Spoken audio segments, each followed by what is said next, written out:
한 주간의 한반도 정세와 외교 안보 이슈를 다시 한번 정리해보는 토요일 대담 코너 한반도 브리핑입니다. 이번 주에는 한미 연합훈련에 대응한 북한의 위협적인 무력 도발이 연쇄적으로 이어졌습니다. 남한을 겨냥한 가상의 전술핵 공격까지 포함됐다는 평가가 나오고 있는데 이번 시간에는 북한의 더욱 거칠어진 군사적 도발의 성격과 배경, 본격화하고 있는 북한과 러시아 간 무기 거래에 대한 한미일의 대응 상황 등을 자세히 살펴보겠습니다. 외교안보와 국제 분야 취재하는 이준삼 기자 나와 있습니다. 안녕하세요. 네, 안녕하세요. 네, 먼저 오늘 주요 이슈부터 소개해 주시죠. 네, 방금 말씀하신 대로 지난주 2차 군사정찰 위성 발사에 나섰다가 실패했던 북한이 이번 주 들어서는 사흘 간격으로 미사일을 쏘면서 군사적 도발 국면을 이어갔습니다. 한반도 긴장 지수도 지속적으로 상승하고 있습니다. 네, 북한이 지난 수요일 심야 시간대를 이용해서 동해상으로 탄도미사일을 기습 발사한 데 이어 오늘 새벽에는 서해상으로 여러 발의 순항 미사일을 쐈습니다. 북한은 남측을 겨냥한 가상의 전술핵 타격 훈련이라고 위협을 했습니다. 북한과 러시아 간의 군사협력 동향도 심상치가 않습니다. 미국 정부도 북러 양측 간의 불법적 무기 거래를 사실상 공식화하고 적극적인 대응책 마련에 착수했습니다. 코로나 발생 이후 3년 7개월간 중단됐던 북중 간 왕래가 정상화되고 있습니다. 버스와 항공 노선에 이어서 여객 열차 운행도 재개됐는데 외국인을 대상으로 한 관광 사업도 서두르고 있습니다. 네, 북한의 미사일 시험 발사가 어제 오늘 일은 아닌데 이번 발사들이 좀 이례적인 측면이 있다 이런 평가가 나오고 있거든요. 네, 그렇습니다. 이번 도발 상황 성격도 정리해 주시죠. 네, 지난 수요일 동해상으로 탄도미사일을 이렇게 두 발을 발사했는데 예. 그 시간대가 좀 이례적이었습니다. 그러니까 이제 자정에 가까운 밤 11시 40분쯤에 이렇게 발사가 이루어졌는데 이런 심야 발사는 올해 들어서 처음이라고 합니다. 예. 또 이 북한은 이 발사 배경도 밝혔는데요. 미국의 비원비 전략 폭격계의 한반도 전개를 거론했습니다. 또 드물게 이 작전 목표까지 구체적으로 설명을 했습니다. 그 내용 보시면은 이 남한의 중요 지휘 거점과 작전 비행장 초토화를 가상한 전술핵 타격 훈련이었다. 또 이 북한판 에이테크스로 불리는 KN-24, 24 두 발을 고도 400m에서 공중 폭발시켰다. 이런 내용들이 담겨 있고요. 또 북한 매체는 작전 지도 앞에서 지휘봉을 든 김정은 위원장의 모습도 공개를 했습니다. 사진 보시면은 우리 3군 본부가 있는 계룡대 부근을 콕 짚고 있는 모습인데요. 그러니까 이제 언제 어디서든 우리의 전략적 목표물을 타격 가능하다. 이런 능력을 과시하기 위한 의도로 풀이가 되고 있고요. 또 오늘 새벽에는 서해상으로 순항 미사일을 여러 발을 발사했습니다. 예. 현재 한미 당국이 구체적인 재원들을 분석 중이긴 한데 북한이 기존에 이 전술 핵탄두 탑재가 가능하다고 주장해온 화살 1형 가능성이 높아 보이고요. 그러니까 사흘 만에 다시 이 가상의 전술핵 타격 훈련에 나선 것이다. 이런 추정이 나오고 있습니다. 네, 북한의 발표를 보면 지난 수요일부터 유사시 남측 영토 점령을 목표로 전군 지휘소 훈련을 시작했다. 이런 내용을 포함해서 굉장히 군사적 긴장감을 계속해서 끌어올리고 있는데 이 배경은 어떻게 봐야 할까요? 네, 일단 북한 관영 매체가 이렇게 보도를 했습니다. 이번 훈련은 한미 을지 연습에 맞대응하는 차원이다. 예. 그리고 김정은 위원장이 또 이 총지휘소 등에 나가서 이 현장에 직접 찾은 모습도 공개를 했는데요. 계속 북한 관영 매체 설명을 들어보자면 유사시를 가정해서 앞서 설명드렸던 것처럼 전술 핵타격 등 다양한 작전 계획을 검토했다. 이렇게 설명을 했고요. 예. 특히 이번 훈련 목표가 불시의 무력 침공을 격퇴하고 전면적인 반격이죠. 남반부의 전 영토를 점령하는 것이다. 이렇게 소개를 했습니다. 이런 형식의 전군 지휘훈련이 공개된 게 처음이라고 합니다. 이런 군사적 도발뿐만 아니라 최근 이 김정은 위원장의 대남, 대미 비난 수사도 굉장히 좀 위협적으로 변했는데요. 예컨대 미국 캠프 데이비드에서 이 회동했던 한미일 정상들 향해서 깡패 우두머리다 이런 표현까지 썼습니다. 일단 오는 9일이 정권 수립 75주년이 되는 날입니다. 예. 그러니까 이런 대형 정치 이벤트를 목전에 두고 내부 결속을 도모하기 위한 것이다. 이런 목적이 있다는 해석이 나오고 있고요. 또 다른 한편으로는 이 북핵 그리고 미사일을 겨냥한 한미일 간의 협력이 계속 강화되고 있는 상황 아니겠습니까? 예. 북한도 이런 상황에 대한 좀 굉장히 좀 위기감, 경계감이 좀 엿보인다 이런 분석도 나오고 있고요. 한미 을지 연습은 지난달 31일로 종료된 상황입니다. 하지만 이런 목적이라면 열병식이나 앞으로 이 전략무기 시험 이런 것을 통해서 계속 내부 결속을 다지기 위한 추가 무력 과시가 우려된다 이런 평가가 나오고 있습니다. 네, 이렇게 북한의 추가 도발이 우려되는 상황에서 북한과 러시아 간 군사협력 문제도 한번 살펴보도록 하겠습니다.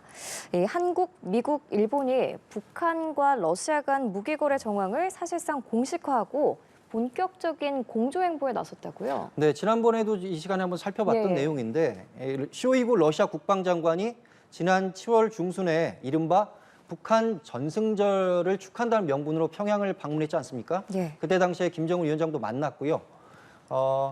이제 김 위원장을 만난 자리에서 모종의 군사협력 합의가 있었을 거다 이런 관측들이 계속 무성했던 상황인데 네. 최근 미국 정부 고위 관리가 사실상 정보 사항을 공개하며 이런 움직임을 공식화했습니다. 그러니까 쇼이구 장관이 방북한 것을 계기로 예. 푸틴 대통령과 김정은 위원장 사이에서 친서가 오갔고 러시아 측의 다른 그룹이 곧바로 평양을 방문했다 이런 내용인데요. 그러니까 이제 러시아가 우크라이나전에 사용할 수 있는 상당량의 탄약을 공급받을 가능성이 커진 상황이다. 미국은 이렇게 좀 우려를 하고 있습니다. 이런 상황과 관련해서 계속 상황을 면밀히 주시하고 있다. 이런 입장을 냈는데 미국 백악관이 밝힌 입장 직접 들어보시죠. We urge the DPRK to cease its arms negotiations with Russia and abide by the public commitments that Pyongyang has made to not provide or sell arms to Russia.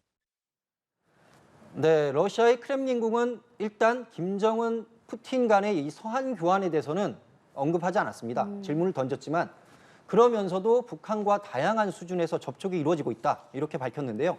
그러니까 무기 거래 의혹에 대해서 구체적 부인을 하지 않은 거죠. 예. 오는 10월에 중국에서 이제 1대1로 포럼이 열리게 되는데 푸틴 대통령이 이곳에 이 회의에 참석을 합니다. 그 계기로 북한을 방문할 수 있다는 이런 관측도 나오고 있는 상황인데요. 미국은 그러니까 러시아가 북한을 병참 기지화하고 북한은 그 반대로 그 반대 극부로 러시아로부터 핵무기 기술을 전수받을 수 있다. 이런 점에서 미국이 굉장히 좀 우려를 하고 있는 상황입니다. 네, 그러면은 여기서 궁금한 게 한미일이 이 본격적인 공조행보를 어떻게 할 건지 그 구체적인 대응 조치도 지금 나와 있는 상황인가요?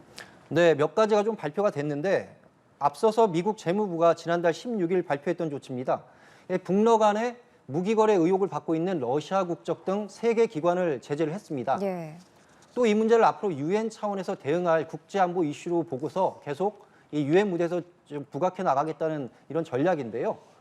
실제로 유엔에 주재하는 한미일 3국 대사들이 최근 기자회견을 열고서 북러 간의 이 무기 거래는 안보리 결의 위반이다 이렇게 직설적으로 비판을 했습니다. 네. 또 한미일이 공감대 속에서 이제 독자 제재 조치도 잇따라 발표를 했는데요. 미국 재무부가 먼저 지난달 31일에 이 북한의 정찰위성 2차 발사에 대해서 대응책을 내놨습니다. 그러니까 북러 국적자 등을 특별 제재 대상에 추가한다 이런 내용을 발표를 했고요. 이어서 한국과 일본도 핵개발 자금에 관여한 것으로 의심받고 있는 북한 회사 등을 이 독자 제재한다 이렇게 발표를 했습니다. 그러면은 이제 한미일의 삼각 대응이 앞으로 어떻게 이루어져 나갈지도 저희가 지켜봐야 할 것 같습니다. 네, 그렇습니다. 한편 이 코로나 사태로 봉쇄됐던 북한 접경이 좀 빠른 속도로 열리고 있는 것 같은데 이번 주에도 새로운 소식들이 있었죠? 네, 지난 8월 중순에 그러니까 카자흐스탄에서 열리는 이 세계 태권도 대회 예. 참석하기 위해서 이 북한 선수단이 신의주에서 버스를 타고 육로편으로 단둥으로 이동했다 이렇게 좀 말씀드린 적이 예, 있는데 예, 예. 이들 선수단이 이번 주에 북한으로 복귀를 했습니다. 그런데 열차편을 이용해서 단둥에 내린 뒤에 여객 열차로 갈아타고서 평양으로 귀환을 했습니다. 예. 그러니까 이 북중 간의 여객 열차 운행도 재개됐다 이런 분석이 나오고 있는 건데요. 지난달 22일부터는 북한의 고려항공 여객기들이 중국 베이징 그리고 러시아 블라디보스토크를 오가는 모습들도 포착이 됐습니다. 그 주 목적은 물론 이제 코로나로 이제 장기 체류해 온 북한 주민들을 평양으로 실어 날리기 위한 건데 어쨌든 중국의 관영 매체들은 북한의 완전한 국경 개방이 개방까지 오랜 시간이 걸리지 않을 거다 이렇게 전망을 하고 있습니다. 예.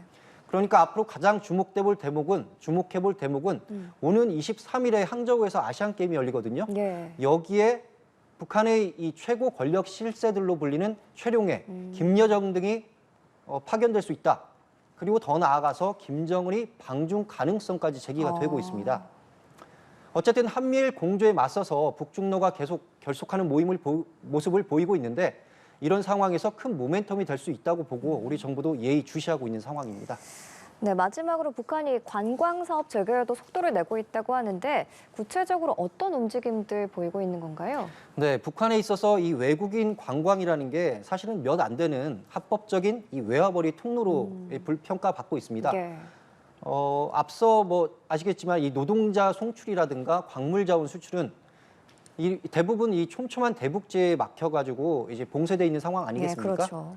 이제 국경 봉쇄가 해제되는 상황과 함께 이제 외국인 관광 재개에도 북한이 관심을 보이고 있다. 이런 정황들이 계속 좀 보이고 있습니다. 실제로 최근 우리 국회격인 최고인민회의 상임위에서 관광법이 최근 채택이 됐습니다. 그 내용을 보면은 국제 관광을 확대하고 이 관광객 편의를 보장한다. 이런 내용이 직접적으로 구체적으로 포함이 됐고요. 예. 최근에는 대표적인 이 외국인 관광지로 불리고 있는 남포 일대에 대해서도 이 정비가 좀 이루어지고 있습니다. 다만 외국인 관광 재개는 조금 이 단계적으로 이루어질 거란 관측이 많은데 중국 내 북한 전문 여행사는 그 관광 재개 시점을 내년 4월로 전망을 했습니다. 네, 이렇게 북중 간 접경문이 열리면서 다른 한편으로는 중국에 머물고 있는 탈북민에 대한 대규모 강제 북송 우려도 커지고 있습니다. 우리 정부와 미국 의회 등이 공개적으로 우려를 표명한 상황인데요. 다시 한번 국제사회의 관심과 연대가 필요해 보입니다. 오늘 한반도 브리핑은 여기에서 마치겠습니다. 이준삼 기자 수고하셨습니다. 네, 감사합니다.